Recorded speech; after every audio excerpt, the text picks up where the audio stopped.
मोहल्ले वाले हुए देवरानी के पकवान के दीवाने। अरे नहीं, आज की दाल में तो मैं हींग का तड़का लगाना भूल ही गई। वैसे खुशबू तो अच्छी आ रही है, शायद ठीक ही बनी होगी। श्रुति रसोई में खड़ी हुई खाना बना रही थी, वहीं पूरा मोहल्ला उसके खाने की खुशबू से महक रहा था। अरे वाह संगीता जी, कितनी अच्छी खुशबू हवा में बह रही है। वैसे ये खुशबू कहाँ से आ रही है? ऐसी खुशबू कहाँ से आती है? जरूर विमला जी की छोटी बहू ने ही रसोई को महकाया हुआ है। हाँ हाँ, क्या खुशबू है। हमेशा उसके खाने की खुशबू ही सूंघी है। चलो आज तो चखने चलते हैं। कैसी बातें कर रही हो विशाली? अब हम क्या बेशर्मों की तरह चखने चले जाएं? या चलो आज चक्कर देख ही लेते हैं कि आखिर ऐसा क्या खाना बनता है विमला जी के घर में जो सारा मोहल्ला झूम उठता है। संगीता और वैशाली दोनों का ही दिल नहीं माना और वो दोनों विमला के घर पहुंच गईं, जहां विमला बैठी हुई चाय की चुस्कियां ले रही थी। अरे अरे, तुम दोनों आओ। कैसी हो विमला जी? ओह, अपनी जादुई बहू के हाथों की चाय चल रही है। जादुई बहू? हाँ, आपकी छोटी बहू जादुई ही तो है, जो जब भी खाना बनाने रसोई में जाती है और सारे मोहल्ले में उसके खाने की खुशबू फैल जाती है और अपना जादू चलाती है। अरे ऐसा तो कुछ नहीं है। वैसे तुम दोनों सही वक्त पर आई हो, मेरी बहू खाना ही बना रही है। तुम बैठो, अब आ गई हो तो थोड़ा चक्कर जाना। अरे नहीं नहीं विमला जी, आप क्यों परेशान होती हैं? या चलिए, आप इतना बोल ही रही हैं तो हम मना नहीं करेंगे। दोनों औरतें वहीं बैठ गईं। विमला उन्हें देखकर मुस्कुराने लगी और मुस्कुराती हुई वो रसोई में आ गई। विमला जानती थी कि वो दोनों उसके यहाँ का खाना खाने ही आई थीं, क्योंकि ऐसा पहली बार नहीं हुआ था जब कोई मोहल्ले वाला उसके घर खाने के समय पहुंचा हो। विमला ने उन दोनों के आगे भी अपनी बहू का बनाया हुआ खाना रख दिया। वैसे तो बस श्रुति ने दाल ही बनाई थी, लेकिन उसकी खुशबू और स्वाद इतना लाजवाब था कि वो दोनों औरतें सारा खाना साफ कर गईं। कैसा लगा मेरी बहू के हाथ का खाना? बहुत लाजवाब विमला जी, ऐसा बड़े बड़े रेस्टोरेंट से भी अच्छा खाना आपके यहाँ रोज खाया जाता है। वाह वाह वाह, कहाँ है आपकी बहू? रसोई में है, मैं बुलाती हूँ। श्रुति, ओ श्रुति। सास के बुलाने पर श्रुति आ गई। नमस्ते जी माँ जी, बोलिए। ये इतना स्वादिष्ट खाना तूने बनाया था बहू, नजर ना लगे, ये ले। मेरी तरफ से भी। संगीता और वैशाली ने अपनी खुशी से श्रुति को पैसे दिए और वो वहां से चली गईं। विमला भी अपनी बहू की तारीफें करने लगी, क्योंकि जब भी कोई खाने की खुशबू से उनके घर आता था तो विमला का सर ऊंचा हो जाता था। मैं बहुत खुश हूँ श्रुति बहू, जो बहू के रूप में तू मेरे हिस्से आई बच्चे। अगर इतनी ही खुशी है तो देवरानी जी को किसी शोकेस में सजा कर रख दो माँ जी। और मोहल्ले वाले क्या रोजाना आकर खाने में चुग्गे मारते हैं? एक ही बार सारे मोहल्ले को दावत पर बुला लो और चहेती बहू से सभी के लिए खाना बनवा देना। स्वर्णा ऐसे बोलकर गुस्से में अपने कमरे में आ गई। स्वर्णा विमला की बड़ी बहू थी, जो अपनी देवरानी की तारीफ से जलती थी। विमला और श्रुति उसे बस कंफ्यूज होकर देखती रह गई। स्वर्णा बहुत गुस्से में थी। वो कमरे में आकर भी बड़बड़ाने लगी। ये क्या बात हुई? इस घर की बड़ी बहू तो मैं हूं, लेकिन मोहल्ले की औरतों ने कभी मुझे तो कुछ नहीं दिया।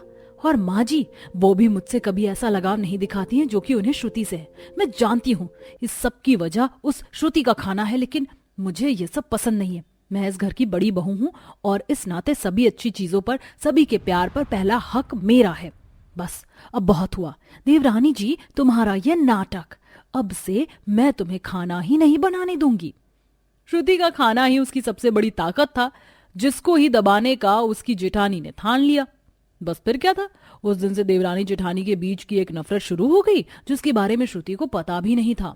स्वर्णा को जो भी बोलना था उसने अपने कमरे में खुद से बोल लिया था। ऐसे ही शाम हो गई थी और श्रुति बस शाम का खाना बनाने ही जा रही थी कि तभी उसे स्वर्णा ने रोक लिया। रुक जाओ श्रुति, आज शाम का खाना मैं बनाऊंगी। ठीक है भाभी, लेकिन आज माँ जी ने खास मुझे कढ़ी बनाने को बोला था। तो क्या? तो मैं बना लूंगी, मैंने बोला ना। वैसे भी कभी भी अपने ऊपर इतना घमंड नहीं करना चाहिए कि तुम सामने वाले को कूड़ा ही आंक दो। समझ आया? मैं भी अच्छा खाना बना सकती हूँ। स्वर्णा ने श्रुति को आज ना खाना बनाने देने की ठान ही ली थी। बस फिर क्या था, स्वर्णा ने खाना बनाया और श्रुति ने बाकी के काम कर दिए। आज के खाने में वो बात नहीं थी जो हमेशा होती थी। मोहल्ले में भी आज बातें हो रही थी। इस वक्त तो विमला जी के घर से बड़ी अच्छी खुशबू उड़ती थी, आज क्या हुआ? क्या पता। मोहल्ले वाले भी ये समझ गए थे कि आज श्रुति खाना नहीं बना रही है। स्वर्णा ने ही आज सारा खाना बनाया और घर वालों को खिलाया। अब से रोजाना यही होता था। स्वर्णा ही खाना बनाने लगी थी और श्रुति अगर खाना बनाने को बोलती तो वो मना कर देती थी या फिर वो बाहर से खाना मंगवा देती थी। ऐसे ही सिलसिला जारी था और एक रोज स्वर्णा बाजार आई हुई थी। आज तो बड़े दिनों बाद मौका लगा घर से बाहर आने का। अब जल्दी से अपनी सारी जरूरी चीजें ले लेती हूँ। स्वर्णा ऐसे बोलकर एक गोदाम पर पहुंची। सुनो, मैंने तुम्हें कुछ लाने को बोला था, लाए या नहीं? जी हाँ, मैं लेकर आया हूँ, लेकिन मैं ये सोचकर हैरान हूँ कि आपको आखिर ये बेकार क्वालिटी के मसाले क्यों चाहिए? देखने से तो आप ठीक ही घर से लगती हो। तुम ज्यादा अपना दिमाग ना दौड़ाओ, जल्दी से मुझे मेरे मसाले दो। लीजिए, नमक, मिर्च, हल्दी, धनिया, गरम मसाला, जीरा, हींग, सब कुछ 1-1 किलो है। मात्र 350 रुपए दे दीजिए। बहुत अच्छे। स्वर्णा ने बिल्कुल घटिया क्वालिटी के मिर्च मसाले खरीदे थे। अब से श्रुति को ये वाले मसाले खाना बनाने को दूंगी और तब आएगा मजा, जब सभी को मिलेगी चहेती बहू के हाथ का बकवास खाना। वैसे भी मैं कब तक उसे रसोई में जाने से रोकूंगी? एक दिन तो वो चली ही जाएगी, तो बस अब ये मसाले ही मेरी ताकत हैं। स्वर्णा वो सभी मसाले लेकर अपने घर आ गई। घर आकर उसने देखा कि उसकी सास और देवरानी सजावट में लगी हुई है। अरे माँ जी, किस चीज की तैयारी हो रही है? अरे बहू, अच्छा हुआ जो तू आ गई। वो अचानक ही ना आज मेरा मन किया दुर्गा पूजत का, तो बस मैंने पूजा रख ली। तू वैसे क्या लेकर आ रही है? माँ जी, मिर्च मसाले हैं, वो बस राशन निपट ही रहा था ना, तो मैं ले आई। अरे वाह, मेरी बड़ी बहू समझदार है। अब एक काम करो, तुम दोनों ही मिलकर प्रसाद बना लो। मैं चाहती हूँ आज मेरी बहुओं के हाथों का प्रसाद खाकर सभी झूम उठे। अरे वाह, अच्छा मौका है अपना रंग महफिल पर जमाने का। अब श्रुति को इन बेकार मसालों से प्रसाद बनाने को बोलूंगी और जब इसका खाना बिगड़ जाएगा तब मैं माँ जी को खुश करूंगी। स्वर्णा बहुत खुश थी क्योंकि आज उसकी योजना काम करने वाली थी और स्वर्णा और श्रुति दोनों रसोई में आ गईं और उन्होंने प्रसाद बांट लिए। देखो श्रुति, मसाले ये रहे, तुम पनीर और पूरी बना लेना और मैं मीठा बना लूंगी। ठीक है। जैसा स्वर्णा ने सोचा था ठीक वैसा ही किया। श्रुति सब्जी और पूरी बनाने को खड़ी हुई तो वहीं स्वर्णा ने मीठा बनाना शुरू कर दिया। स्वर्णा को लगा था कि आज श्रुति का खाना बिगड़ेगा, लेकिन खाना बनते बनते वही स्वादिष्ट खुशबू सारी रसोई में फैलने लगी। श्रुति, तुमने कौन से मसालों से ये खाना बनाया है? वही वाले जो आप लाई थी भाभी। अच्छा, ये कैसे हो सकता है, इतनी अच्छी खुशबू? स्वर्णा ने बार बार उस खाने को सूंघा, लेकिन वो खुशबू कहीं और से नहीं आ रही थी।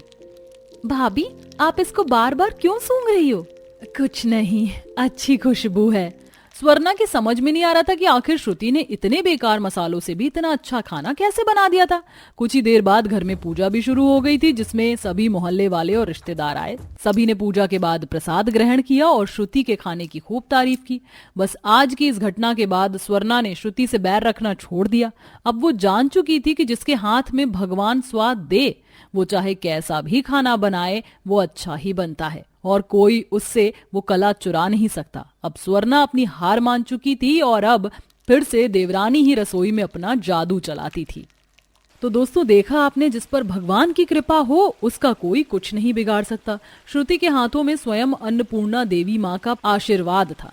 चाहे वह कैसा भी खाना बनाए, खाना स्वाद ही बनता था। ये बात आखिर में ही सही, लेकिन स्वर्णा को भी समझ आ गई थी। तो कैसी लगी हमारी ये देवरानी जेठानी की नोक झोंक वाली कहानी? कमेंट करके जरूर बताएं और ऐसी ही शानदार कहानियां देखते रहें।